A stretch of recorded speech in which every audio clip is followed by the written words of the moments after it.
Assalamualaikum dan salam sejahtera. Selamat pagi. Nama saya Ahmad Junaidi bin Muhammad Syukri.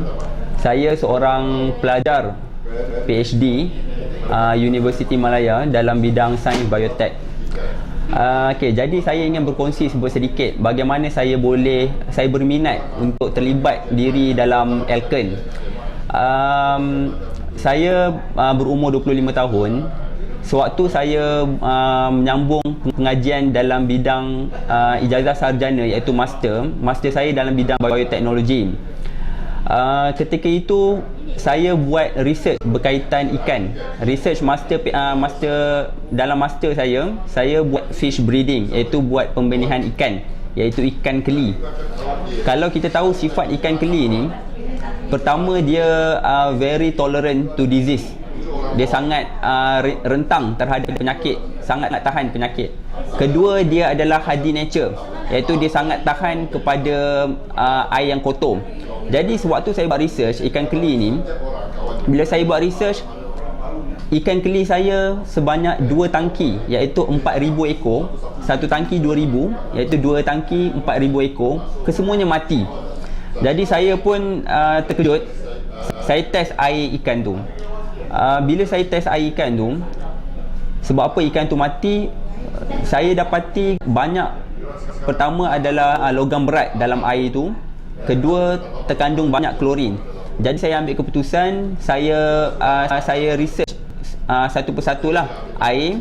Kebetulan bermain dengan alat tu, saya ambil test air daripada setiap kolej-kolej kediaman di Universiti Malaya.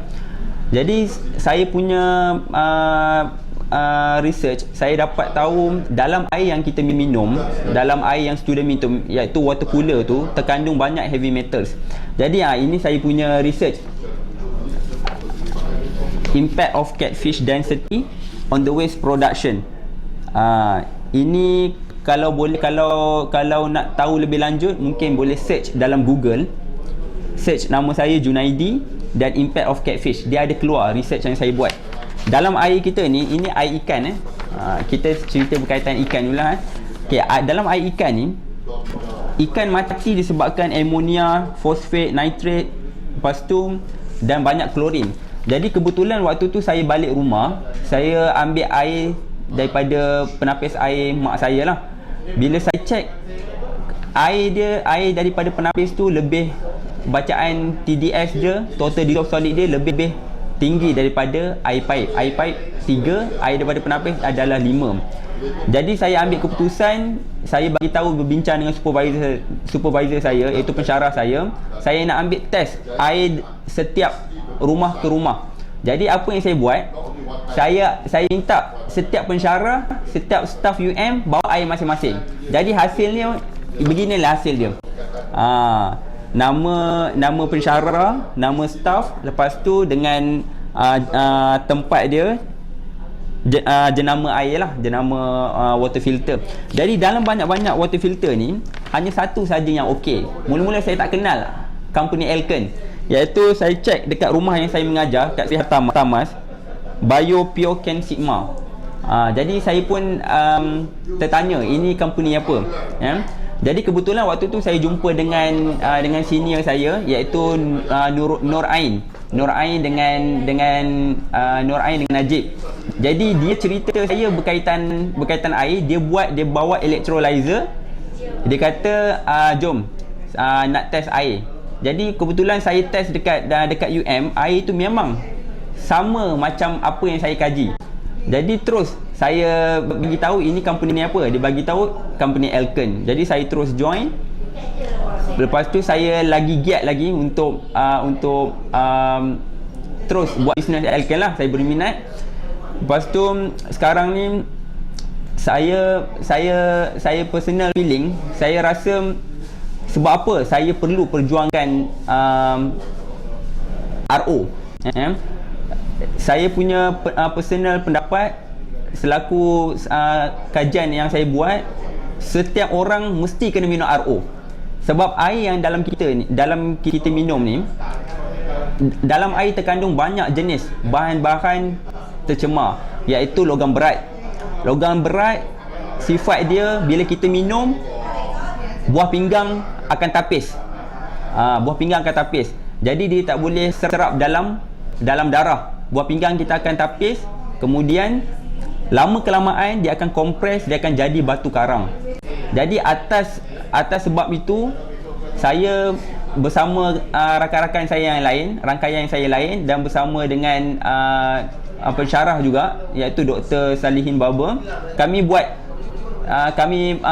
kempen dekat fakulti dan dalam kampus. Okey. Dan lagi satu berkaitan dalam air kita ni ada hormon, yang mana dalam kajian saya, setiap ubat-ubatan daripada hospital dan setiap bahan-bahan yang diguna pakai di Mamat University, iaitu bahan radioaktif terutamanya, dia akan dilupuskan dalam tanah. Bila dilupuskan dalam tanah, bila hujan, ubat tersebut akan licin balik masuk dalam air. Dan dalam air kita terkandung sejenis kimia, iaitu EDC, Endocrine Disruptive Chemical, yang mana bila EDC ni bertindak balas dengan ikan ni akan bertukar, ikan betina akan bertukar, ikan jantan akan bertukar mempunyai sifat-sifat kebetinaan. Dia bertukar jantina. Kita panggil hermaphrodite. Dalam istilah sains kita panggil hermaphrodite, iaitu jantan ada sifat kebetinaan. Jadi saya rasa perlu saya berjuang habis-habisan untuk kempen supaya masyarakat hari ini meminum RO. Meminum RO, sebab hanya RO saja yang dapat memberi satu solution yang terbaik. Tak mungkin dalam air kita ni ada mineral, sebab pipe underground kita pun, kalau kita tahu, sangat kotor dan sangat berkarat. Jadi tak ada satu pun penapis yang mana dia boleh detect, okey, mana satu mineral baik, mana satu mineral tak baik. Mineral tak baik dia buang, mineral baik dia ambil. Tak ada satu pun. Jadi nak tak nak, memang kita kena buang semua mineral, tak kira baik atau tak baik. Kita ambil mineral hanya dari makanan. Jadi memang betul lah fakta itu, iaitu kita perlu hanya air sahaja, air semata-mata air, iaitu H2O untuk hidup, untuk detoksifikasikan badan kita. Jadi anda tak perlu teragak-agak untuk meminum air RO, sebab ada kebanyakan bila saya sharing dengan saya pernah share, saya banyak customer saya terdiri daripada profesor, medical doctor, pensyarah. Terdapat soalan bila ditanya saya, selalunya RO ni dapat menyebabkan osteoporosis.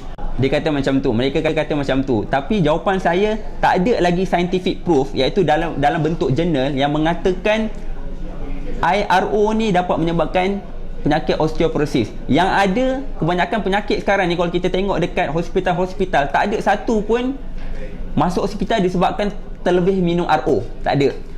Yang banyak adalah kes sakit masuk hospital disebabkan batu karang. Jadi cuba kita renung-renungkan, sebab apa batu karang ni banyak berlaku.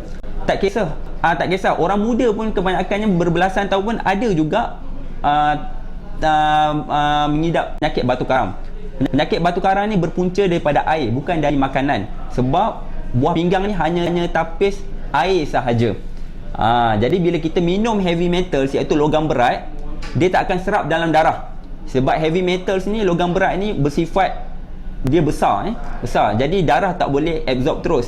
Dia akan filter melalui buah pinggang. Itulah punca penyakit. Jadi solutionnya adalah RO. Itulah disebabkan itulah saya bertekad dan berjuang habis-habisan untuk kempen RO, dan Alken is the best. Sekian, terima kasih.